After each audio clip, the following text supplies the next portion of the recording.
ओम नमो भगवते वासुदेवाय नमो नमः। आज 19वां अध्याय, जिसमें 100 अश्वमेध यज्ञ होते हैं महाराज पृथु के।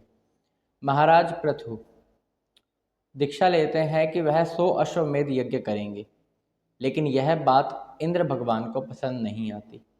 जो इंद्रदेव हैं वह यही सोचते हैं कि यदि यह 100 अश्वमेध यज्ञ पूरे हो गए तो जो मेरे कर्म हैं वह कम पड़ जाएंगे इनके कर्म की अपेक्षा में।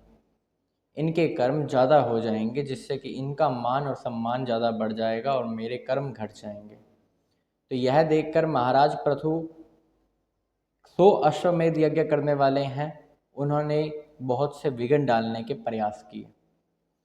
हालांकि जब वह यज्ञ शुरू होने वाला था, उससे पहले यज्ञेश्वर के रूप में स्वयं जगदीश्वर श्री हरि ने वहाँ पर दर्शन दिए थे।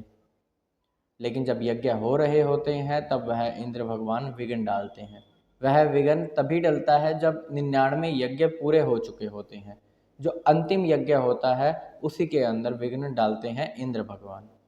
अब इंद्र भगवान वेश धारण करके आते हैं, और वह वेश ऐसा होता है कि वह अधर्म नहीं धर्म का वेश लगता है।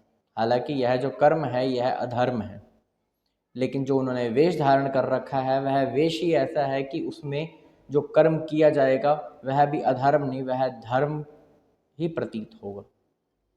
तो वह अपना वेश धारण करके आते हैं और घोड़े को हर कर ले जाते हैं जो अंतिम यज्ञ होता है उस समय।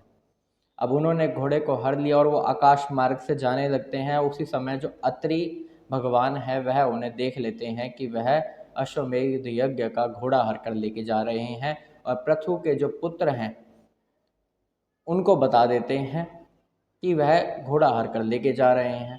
अब पृथु पुत्र जाते हैं आकाश मार्ग में, और वह देखते हैं कि यह तो धर्म ही मूर्तिमान होकर मेरे सामने खड़ा है, क्योंकि उस समय इंद्र भगवान ने जटाएं बनाई हुई थी, जटाजूट थे, और साथ में भस्म मल रखी थी अपने शरीर पर।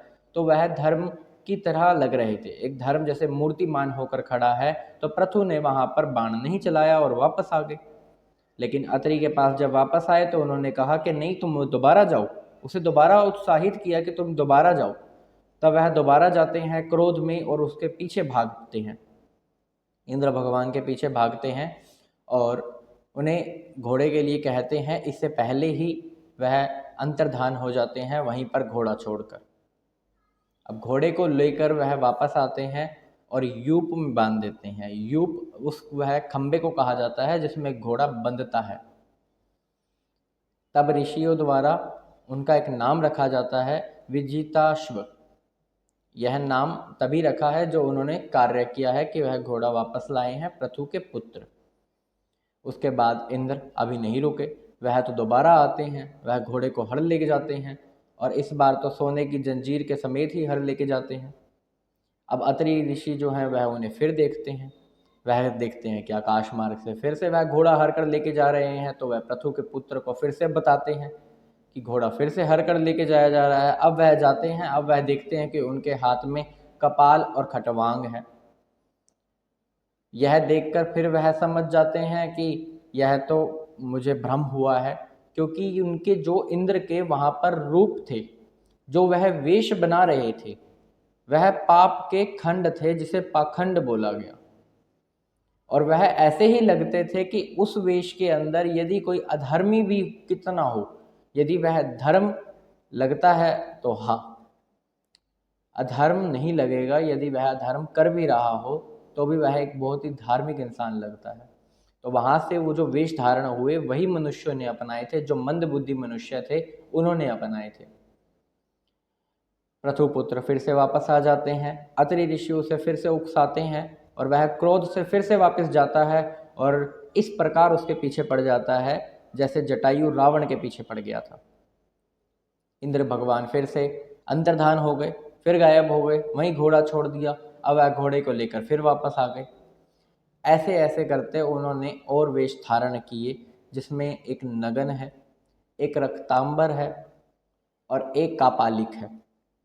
इसमें कापालिक का अर्थार्थ है शैव संप्रदाय से, जो अघोरी होते हैं, जो तपस्या करते हैं, यदि वो वाला वेश कोई आम व्यक्ति या आम मनुष्य देखता है तो वह तो यही समझेगा कि यह बड़ा ही धार्मिक है, भले ही वह उस वेश में कितने ही अधर्म क्यों ना कर रहा हो, लेकिन वह पाप का खंड पाखंड रूप है, इस वजह से वह लगता है कि वह धार्मिक ही है और उसकी बातें लोग सत्य मान लेते हैं, विश्वास कर लेते हैं। आज के समय में तो अंधविश्वास इसी कारण से बढ़ा हुआ है।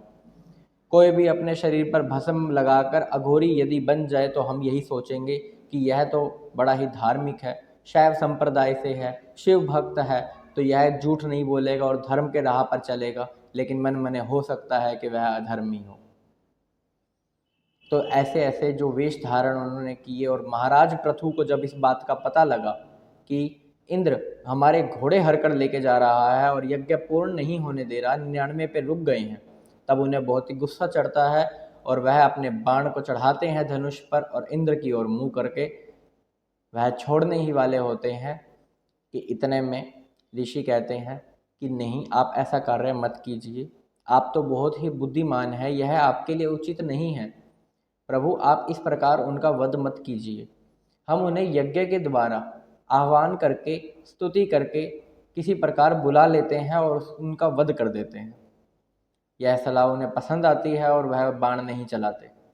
अब यज्ञ शुरू होता है, आह्वान किया जाता है इंद्र भगवान का, यज्ञ में आहुति डाली जाती है। इतने में ब्रह्मा जी प्रकट होते हैं, वह कहते हैं यह आप क्या कर रहे हो? इंद्र भगवान तो विष्णु भगवान के अंश हैं और आप उनका वध करने चले हो।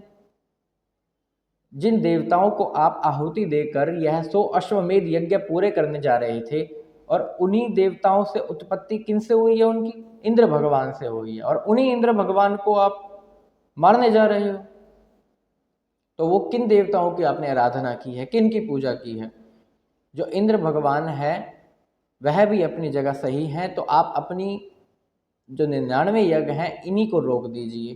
फिर वह महाराज पृथु से भी कहते हैं, हे राजन, आप तो धर्म को अच्छे से जानते हैं, आप तो मोक्ष की प्राप्ति को वैसे ही पा चुके हैं, तो आपको अपने 99 यज्ञ पर ही रुक जाना चाहिए और यज्ञ नहीं करना चाहिए, क्योंकि इंद्र भी अपनी बात पर अड़े हुए हैं और यह उचित नहीं है कि वह और वेश धारण करके पाखंड का रूप और बढ़ाएं।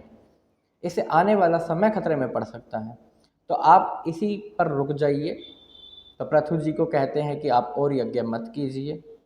वहाँ पर इंद्र और फिर पृथु की आपस में संधि हो जाती है और वह और यज्ञ नहीं करते। जो ऋषि मुनिगण वहाँ पर आए होते हैं उन्हें बहुत ही अच्छे अच्छे उपहार, स्वर्ण, बहुत सी चीज़ें देकर खुशी खुशी अपने वहाँ से वापस लौटा देते हैं।